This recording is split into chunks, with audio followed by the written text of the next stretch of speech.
Pen हम सबकी जिंदगी का एक जरूरी उपकरण है, खासकर बच्चों के लिए जो सारा क्लास वर्क और होमवर्क पेन से ही करते हैं। हम दैनिक जीवन में पेन का उपयोग करते हैं, परंतु क्या आपने कभी सोचा है कि पेन की खोज कैसे हुई होगी?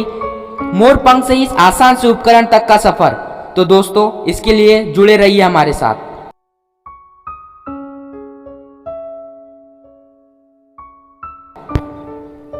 इसके लिए दोस्तों हमको उससे पहले एक छोटा सा फर्क जानना होगा कि आज हम जिस रिफिल या पेन का इस्तेमाल करते हैं उसे बॉल पेन कहते हैं, जिसके टिप पर बॉल लगा होता है। दूसरा पेन फाउंटेन पेन होता है, जिसमें रिफिल की जगह नीब से लिखते हैं। इस पेन के एक हिस्से में इंक भरी होती है, जिसे खत्म होने पर फिर भरना पड़ता है।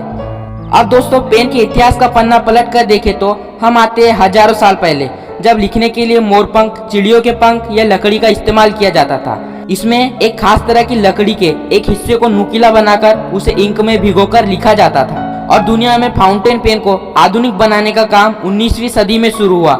एविस वाटरमैन ने 1884 में फाउंटेन पेन का पेटेंट कराया। और पीछे मुड़कर देखें तो दुनिया का सबसे पहला फाउंटेन पेन 1702 में फ्रांस के एम बायोन ने तैयार किया था।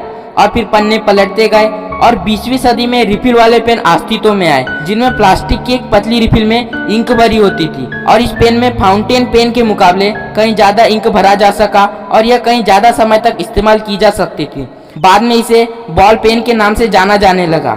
और इस पेन में फाउंटेन पेन के मुकाबले कहीं ज्यादा इंक भरी जा सकी और कहीं ज्यादा समय तक इस्तेमाल की जा सकती थी। बाद में इसे बॉल पेन के नाम से जाना जाने लगा। और हम जो जेल पेन का उपयोग करते हैं वो भी फाउंटेन पेन का ही एक हिस्सा है, जिसमें इंक भरी होती है और हम इससे बहुत अच्छी तरह की हैंडराइटिंग बना सकते हैं। अब दोस्तों, बात करते हैं बॉल पॉइंट पेन काम कैसे करता है। तो ball point pen gravity based instrument है। इसके कार्य के सिद्धांत को समझने के लिए आइए इसके स्ट्रक्चर को जान लेते हैं। तो ये जो इंटरनल नीब दिखती है, इसके 4 पार्ट होते हैं। सबसे पहले बॉल लगा होता है, जो कि स्टील, ब्रास या टंगस्टन कार्बाइड का बना होता है और बिल्कुल फ्री होता है, जो पूरा 360 डिग्री यानी कि सर्कुलर मोशन में घूमता है। अब इसके बीच में से एक सॉकेट लगा होता है जो इसको कंट्रोल करता है। और सॉकेट के बाद रिजर्वोयर होता है जहां इंक भरी रहती है। बॉल पॉइंट पेन के इंक में 20 से 40% ऑयल या और दूसरा कोई लुब्रिकेंट मटेरियल होता है, जो कि पेन को अच्छी स्मूथनेस देता है। और उसके वजह से भी यह फाउंटेन पेन के मुकाबले ज्यादा विस्कस होता है, यानी फैलता नहीं है। और इसीलिए जब यह पेन की स्याही यदि हमारे हाथ या कपड़ों में लग जाए तो आसानी से नहीं निकलती। अब बात करते हैं दोस्तों, जब यह पेन फुल ग्रेविटी बेस्ड है, जब हम इसे ऐसा ऊपर करके दीवार पर कभी भी लिखते हैं तो अटक अटक कर क्यों चलता है? यानी कि जब फुल ग्रेविटी बेस्ड है तो यह चलना ही नहीं था। लेकिन जब तक उसके रिजर्वोयर में इंक रहेगी वह तब तक तो चलेगा ही।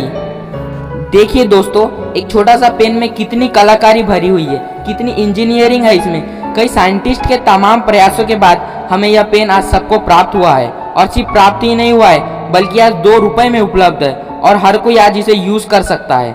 तो दोस्तों, कैसा लगा आपको यह पेन के बारे में जानकर? कमेंट करना न भूले। और यदि आपको चैनल पसंद आया तो हमें सब्सक्राइब करना न भूले। धन्यवाद। मिलते हैं अगली बेस्ट वीडियो में।